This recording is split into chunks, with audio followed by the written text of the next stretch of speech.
नमस्कार। बड़ी अटकलें थी कि वरुण गांधी अपना टिकट कटने के बाद पीलीभीत से अब सुल्तानपुर में अपनी मां मेनका गांधी के चुनाव प्रचार की कमान संभालेंगे। आगे भारतीय जनता पार्टी ने मेनका गांधी को सुल्तानपुर से उम्मीदवार बनाया, लेकिन मेनका गांधी ने वक्त की नजाकत को समझा और उन्होंने ये साफ कर दिया कि अपना चुनाव वो खुद लड़ेंगे।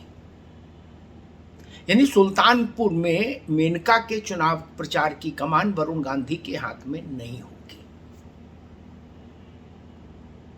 राजनीति कई बार ऐसे इम्तिहान में लाके खड़ा कर देती है परिवार के भीतर लोगों को।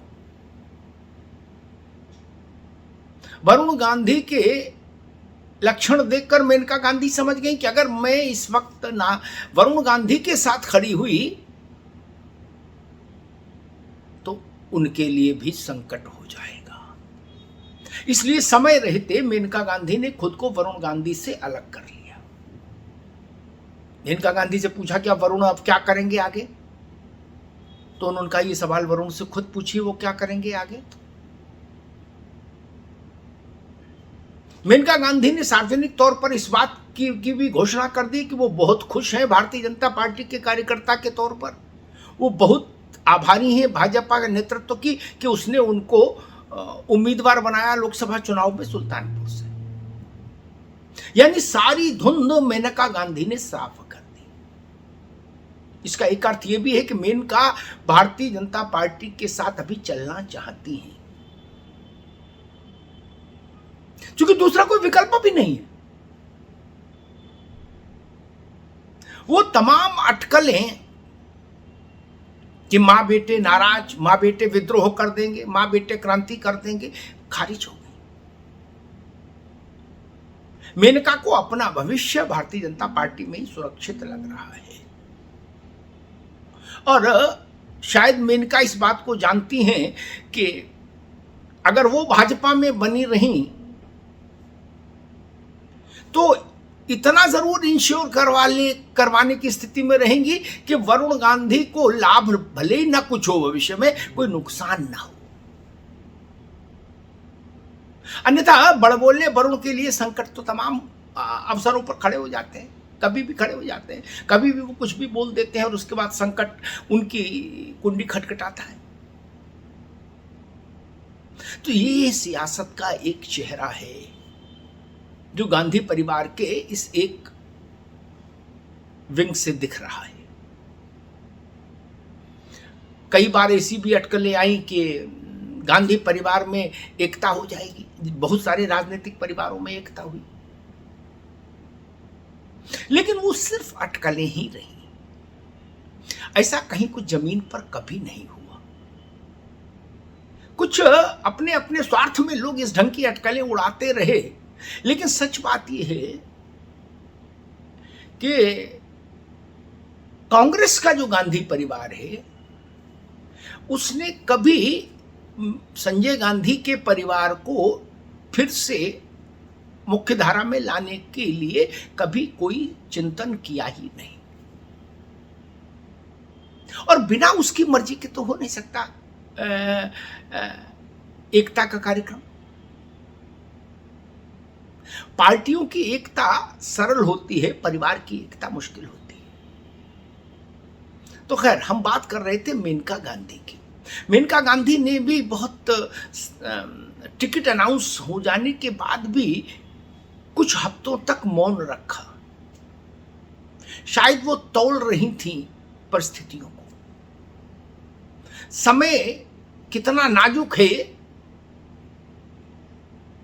इसका अंदाज था ले रही थी मेनका।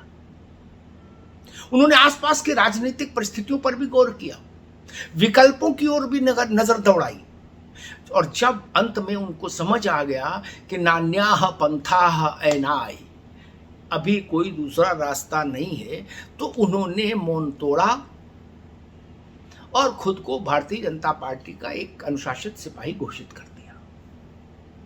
ये काम वो पहले भी कर सकती थी, टिकट अनाउंस होने के तत्काल बाद कर सकती थी, जैसा कि सामान्यतः सभी बड़े नेता करते हैं। जब उनका प्रधानमंत्री नरेंद्र मोदी का भी जब पहली सूची में नाम आया था कि वो वाराणसी से भाजपा के उम्मीदवार होंगे, तो उन्होंने आभार जताया था, कहा था मैं पार्टी नेतृत्व का आभारी हूं कि उसने मुझे बनारस से फिर उम्मीदवार घोषित किया है और इस योग्य समझा है। सोचिए, नरेंद्र मोदी ने भी आभार जताया था, लेकिन मेनका ने ऐसा नहीं किया था।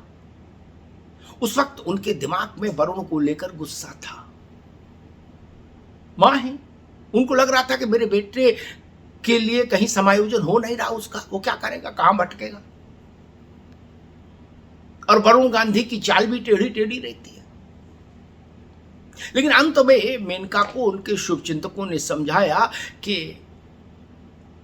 ये समय नाजुक है, वक्त कठिन है, आप ज्यादा देर मौन रहेंगी तो आप भी संदेह के घेरे में आ जाएंगी।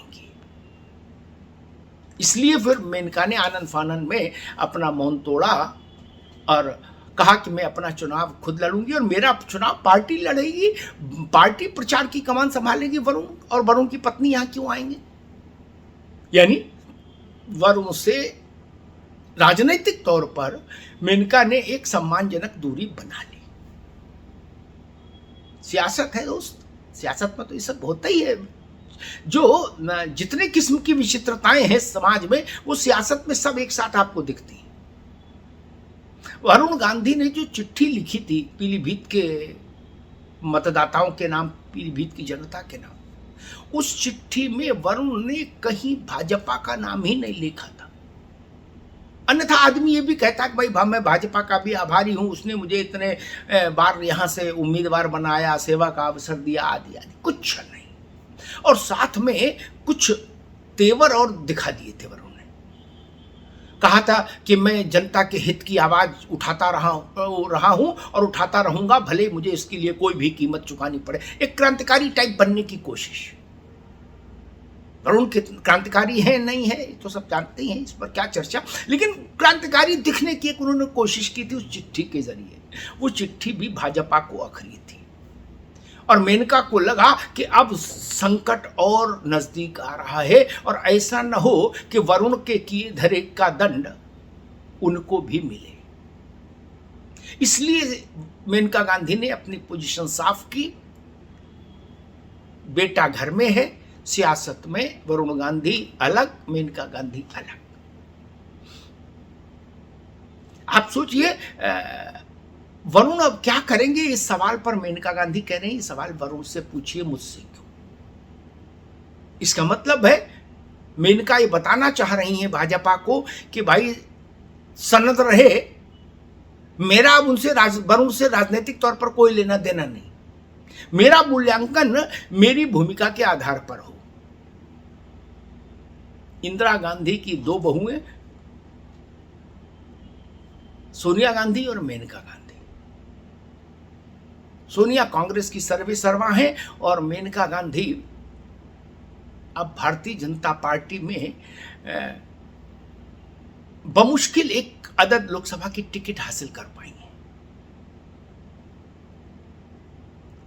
मोदी के दूसरे कार्यकाल में वो केंद्र में मंत्री नहीं थी, पहले कार्यकाल में थी। भाजपा को अच्छे से जानने वाले लोग और भाजपा के नेतृत्व को जानने वाले लोग इस बात को कहते हैं कि मेनका गांधी से बहुत समस्या नहीं है, समस्या वरुण गांधी के वाचालता से है, वरुण गांधी के व्यवहार से है, और उसका खामियाजा अक्सर मेनका गांधी को उठाना पड़ा। और यही कारण रहा कि मेनका गांधी